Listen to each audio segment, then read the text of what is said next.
Mommy sleeps in the basement. Speak louder, please. I put my hand up next to my ear from the back of the room, signaling that she would need to raise her voice. She took a deep breath. I could see anxiety turning her cheeks beet red as strands of blonde hair began to fall out of the same nappy ponytail she wore every day. There was something about her so familiar, but I just couldn't put my finger on it.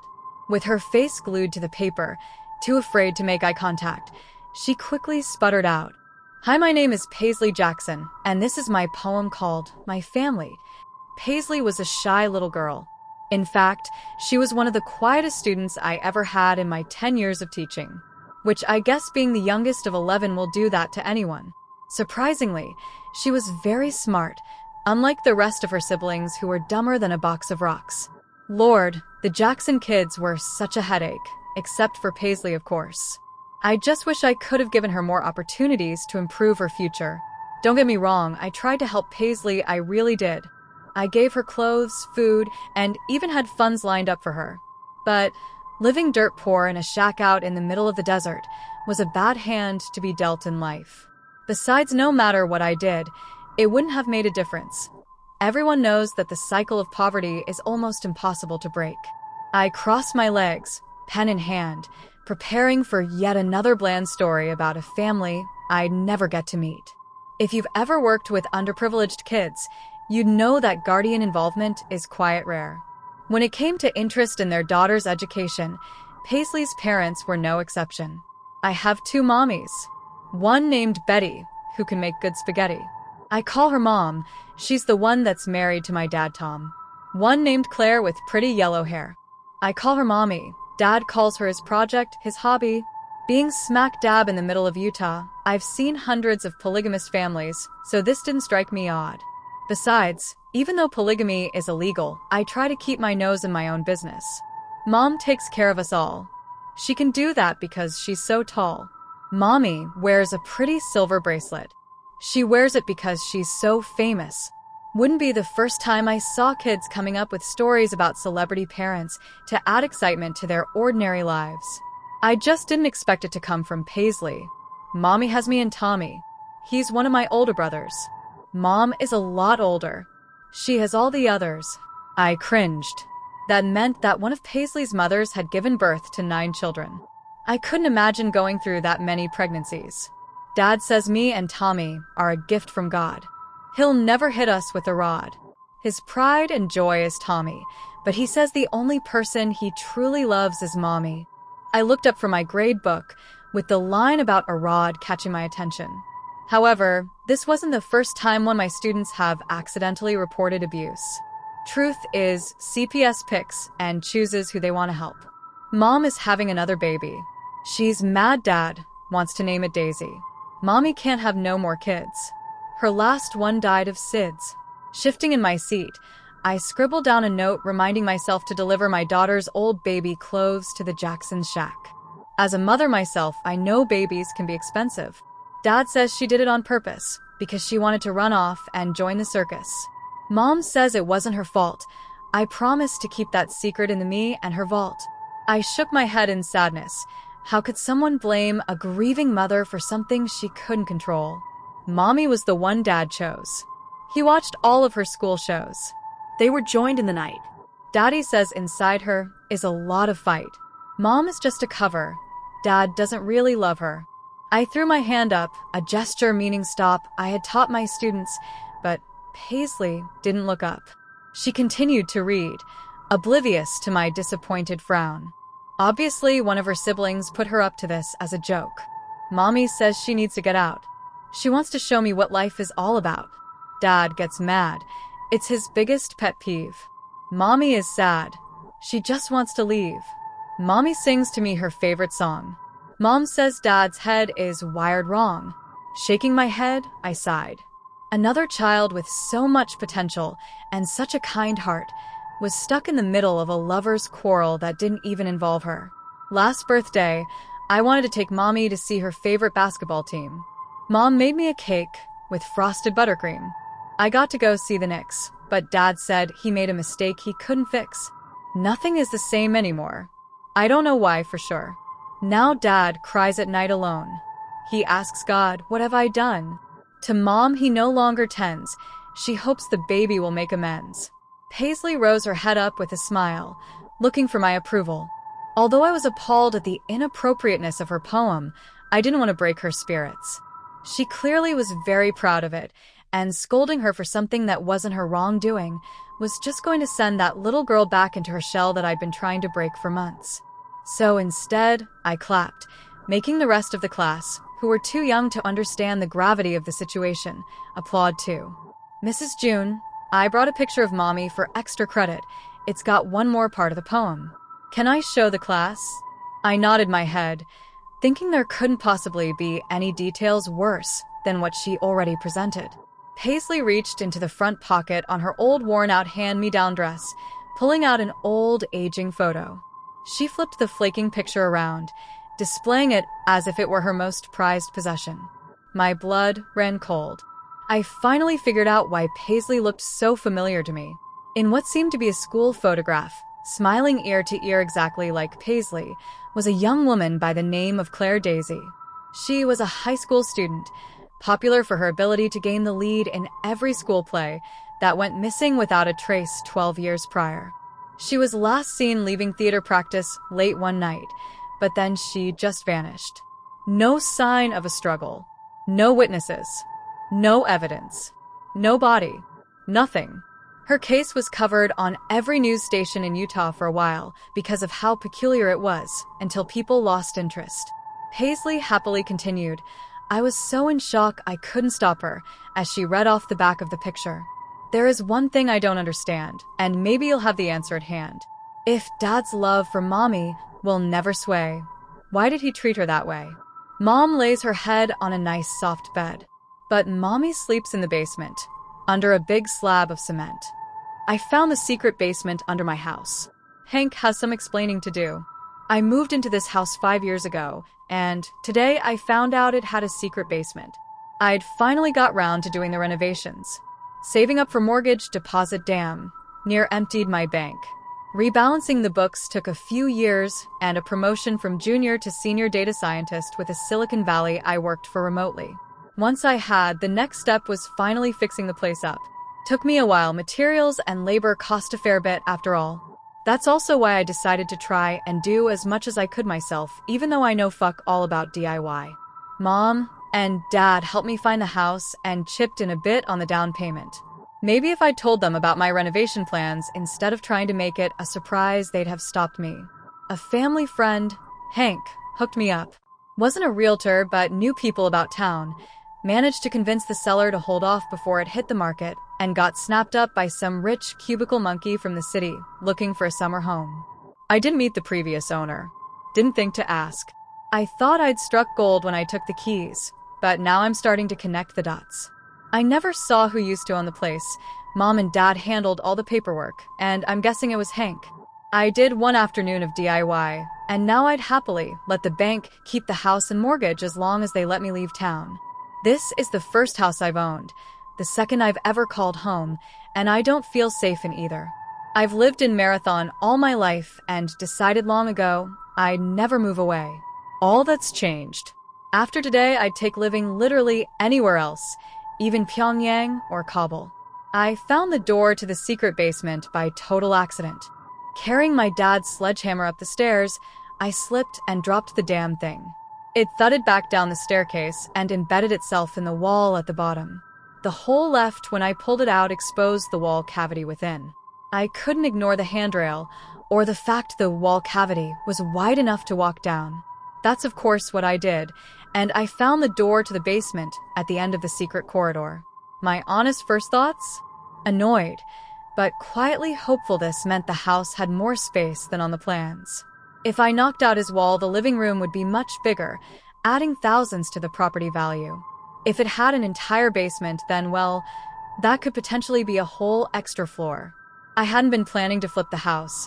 I wanted to live in it, but the chance to add an additional floor would add so much to the listed value, I might not be able to resist. The door wasn't ominous, you understand. It looked like the rest of the doors in the house, albeit dusty and behind on several paint jobs. When I picked up on this fact, I also realized the back wall of the wall cavity was the same blue and white striped wallpaper I'd found hidden underneath the stucco panels I'd removed from the living room. This meant the new wall had been installed long after the house was built. The plot thickens. I muttered to myself, wrapping my fingers around the door to the basement. I was only down there for 5 minutes. That was more than enough for my thoughts about flipping the place for a profit changed to fantasies about burning it down. On my descent down the basement steps I walked, but coming back up them I was sprinting and screaming. The smell hit as soon as I opened the door. Dank, musty, a hint of sweetness to it that suggested mold or rot. It didn't perturb me. I just figured nobody had been down there in years. Maybe a raccoon got in and died. Wrong on both counts, by the way. The last, not terrified emotion I had today was the mild relief when my prying fingers found a switch on the cold wall in the dark. As soon as the basement was flooded with light from the grimy bulb, I yelled.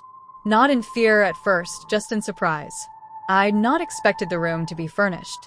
I don't know what I'd expected in the 200-square-foot secret floor of my home, but it wasn't a rickety table with a small electric grill and chipped dinner plate. It wasn't a cooler in one corner with a dark liquid overflowing in a trickle down one side. It definitely wasn't a small TV displaying a static-laced CRT rendition of the local news. When I saw the beat-up TV, my gaze drifted to the wall behind it. I made another noise then, a kind of half yelp, half moan. This time it was out of fear, but not the full-on heart palpitation causing horror I'd feel by the time I'd reached the top of the stairs again. There were several hatches on the basement ceiling, complete with ladders that presumably lead to other wall cavities around my home. That's how whoever lived down here got around the house. I never went back in to see if I could find any of the holes they'd used to take the pictures. There were dozens of them pinned all over the walls. Polaroids, all of them half-blurred and bordered by the black of the wall or ceiling around the holes, each a peep shot through one of the many voyeur ports hidden in my house. Every picture was of me. Sleeping, eating, showering, shitting, even fucking during mine and Allison's brief fling 3 years or so back. I started yelling when I noticed just how far back in my timeline these pictures went. The ones on the wall behind the bed were from when I moved in 5 years ago. Then I turned around to look at the ones directly behind me and saw straight away that even though they were through peepholes, they weren't taken in my house. They were taken in my parents' house, the one I grew up in. The most recent photo I saw was of me moving DIY tools I had no idea how to use into the living room. The oldest was of me when I was about 5. When I saw that one, of me sitting by the Christmas tree opening the Nintendo 64, a photo I'd seen so many times but from the angle of Mom's camera on the couch, I started screaming for real. My high-pitched shrieks coincided with the moment the bed started squeaking. I hadn't paid the bed much attention after turning on the light. The Polaroid wall-to-wall-to-wall-to-wall collage of my entire life took up pretty much all my focus.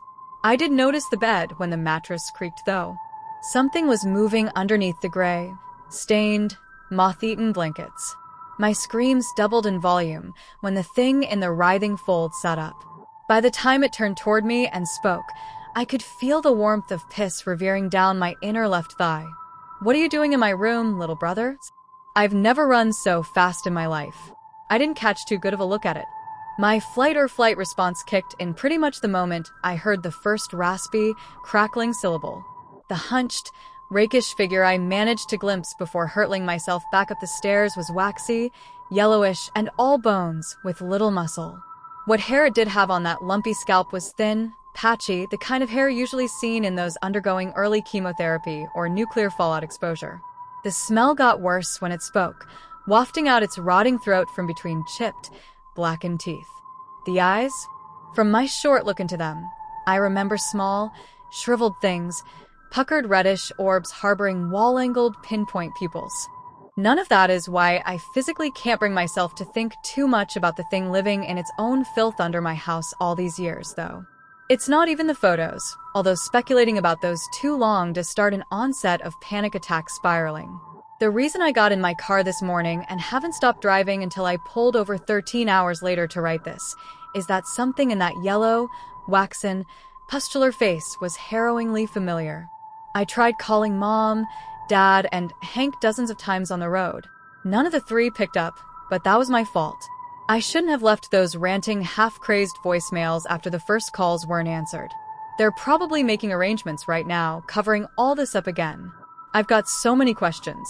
Problem is, if I want to get answers, I'll have to head back into town. Back to where that man, no, that thing that was living in my basement is. I don't know if I can bring myself to go back there, but I have to know, why did it call me little brother? My high school has a basement. My high school has a basement? According to some urban legend in my old high school, there is a secret basement that was scrapped in the building process. This theory was supported by the fact that the 2 elevators on the first floor have down buttons. It's just one of those things that everybody dismissed because the buttons didn't do anything anyway. The common consensus was that the school got lazy when they put in the elevator panels and just decided to use the same ones for the first and second floor. Keep in mind there are 3 floors to my school. In my sophomore year, we had an extremely boring English teacher named, get this, Mr. Nosedal. Pronounced Nose-it-all. It was kind of funny at first, but then I honestly started feeling bad for this guy. He was in his late 60s and had no kids of his own. According to my gym teacher, he had worked here for 35 years and had never missed a day or was late. One day in February, Mr. Nosedal showed up late to class. Everyone was shocked or poked fun at him. He didn't talk for the whole period. He sat at his desk with his head in his hands whimpering, whilst the rest of the class talked to each other and didn't even bother to approach him. After the bell rang, I, being the only sensible kid in the class, walked up to him and asked what was wrong. He then said something I will never forget. One day you'll be with your friends and your loved ones. The next they'll all be gone. Gone. My wife is gone. So is my son. They were taken from me. They were taken. It was at this moment that Mr. Nosedal started violently shaking me and yelled, "Save your friends and family. They'll be gone. Gone." Then he let go of me. That was the last time I ever saw Mr. Nosedal. The next day, a faculty member found out that he had jumped off the roof. Fast forward to the end of my senior year. Everyone was sick of school, and the weather had gotten really hot and sticky. I tore my ACL in a basketball game, which we didn't win, and my grades had plummeted severely. My math teacher had emailed me to come after class to discuss my grades. The problem was her class was on the 3rd floor. I took the elevator. It was painfully slow, and after about 5 minutes, I finally reached the 3rd floor. I talked to my teacher for a solid 45 minutes before I was free to go. By this time, it was 4:15. I had taken the elevator down when I realized I had left my backpack in her room. Another trip back up, and I retrieved my backpack. I don't remember the exact conversation we had then, but here it is to the best of my remembering ability. Me. Hi, Ms. Maroney. Sorry, I left my backpack in here. Ms. Maroney. It took you 15 minutes to remember you weren't wearing it? This thing weighs like 30 pounds. I'm just kidding. It's right over there. Me. Actually, it took me 10 minutes just to go down and back up the elevator. Those things are really slow. Ms. Maroney. Yeah, there aren't they? You know how there are rumors about the supposed basement?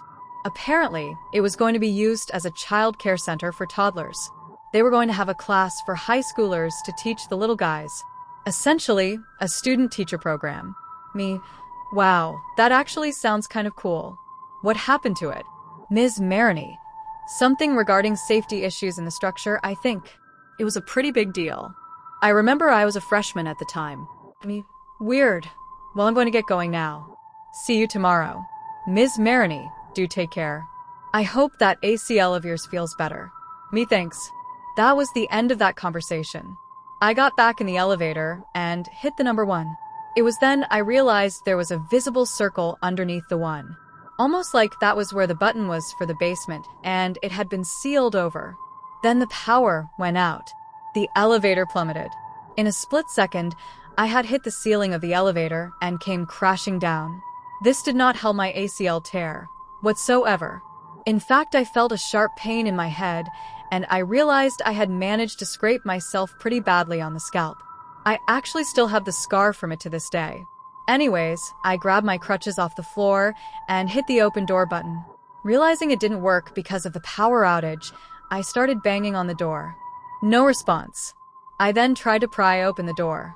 No such luck. Thankfully, after another couple minutes, the power flickered back on. The doors opened, revealing the first floor. Then the elevator said in a robotic voice, B1. Figuring there was a fault in the elevator, I brushed it off, although it did kind of creep me out. I walked towards the exit. When I got to the main corridor, I immediately noticed something was off. First of all, there were no exits. Literally. Where the doors had been, there was just a brick wall. Zip. Nada. Nothing. I turned around and walked straight into a little 3-year-old. Only he was half decayed. I immediately screamed and ran towards the elevator. The thing walked towards me and said in a somewhat mature sing-song voice, "Welcome to the Bridgewood daycare. I'm Adam. Have you seen my daddy around? The big kids call him Mr. Nosedal." I turned at the sound of the familiar name. Yeah, I said, not wanting to upset the strange ghost demonic thingy. All of a sudden, the door on the other side of the hallway opened and an older, still decayed, woman stepped out and looked at Adam. Adam. What have I told you about talking to the big kids? They have big kid classes to go to. Get back inside. Sorry, Mommy. The woman zombie turned to look at me and said, I'm sorry if my son was bothering you. I was barely able to speak at this point. No, that's okay. I was just going to go back upstairs. The lady clearly didn't like what I had said, and in a somewhat angry and rigid voice said, Oh no, we can't have that. Can we? Adam, go inside. This might get violent. She stopped talking abruptly, even though her mouth kept moving. Then a high shriek escaped her lips, and she lunged directly at me. I turned and bolted towards the elevator. Miraculously enough, they opened as I reached it. She flew towards me just as the doors closed. Her head sliced clean off and disintegrated as it touched the floor. The elevator went back to the real first floor, and it seemed as though nothing had ever happened. This is really the first time I have publicly shared this story. The eerie connection between Mr. Nosedal and the two creatures I saw in the basement of Bridgewood High is still a mystery to me. All I know is that it was real, and that my high school had a basement. Update 1. Wow. This blew up way more than I thought it would. Here's a little more info on the matter. I graduated from high school last year, and I currently attend a local college. My little brother Joshua is a freshman at Bridgewood and is aware of the basement situation. He does anything he can to avoid the elevators at all times. I did forget to mention this in my original post, but our class did attend Mr. Nosedal's funeral in 2014. I don't remember much of it, but I do remember that there weren't many people there besides us. So, I'm thinking he had some bad mental issues until his death. He always acted kind of somber, and I guess you could say he was an introvert. He didn't share any details about his private life at school. I don't know how much more I can investigate, but I will keep you guys updated. Update 2. I know it's been a few weeks, but today my brother texted me. I found out something about the basement at school. TTYL. Guess there will be more news soon. I'll ask him when he gets home. Update 3. Josh went missing. I came to pick him up because both of our parents were at work. I waited for 30 minutes in the car before finally going inside to find him. I asked his last teacher, Mr. Merkel, if he knew of his whereabouts. He just said that Josh left to go to the bathroom before the bell rang. Apparently, Mr. Merkel didn't see him after that. I've talked to Josh's friends, who have less info on him than I do. I don't know what to do. God, I'm so scared. I don't know what happened to him. I'm going to check the bathroom that he was in. I'll keep you posted. Update 4. I found something big. There was no one in the bathroom, so I looked around. In the stall furthest to the back of the room, I found a hole in the wall. A man-sized hole. Someone like my brother could have fit in easily. And the hole opens up to some old stone steps that go down. It's really dark. I can't make out anything past a few meters. Update 5. He still hasn't responded. I don't know what to do. Screw it, I'm going in. If you don't hear a response from me within the 24 hours, you can assume the worst. Goodbye for now.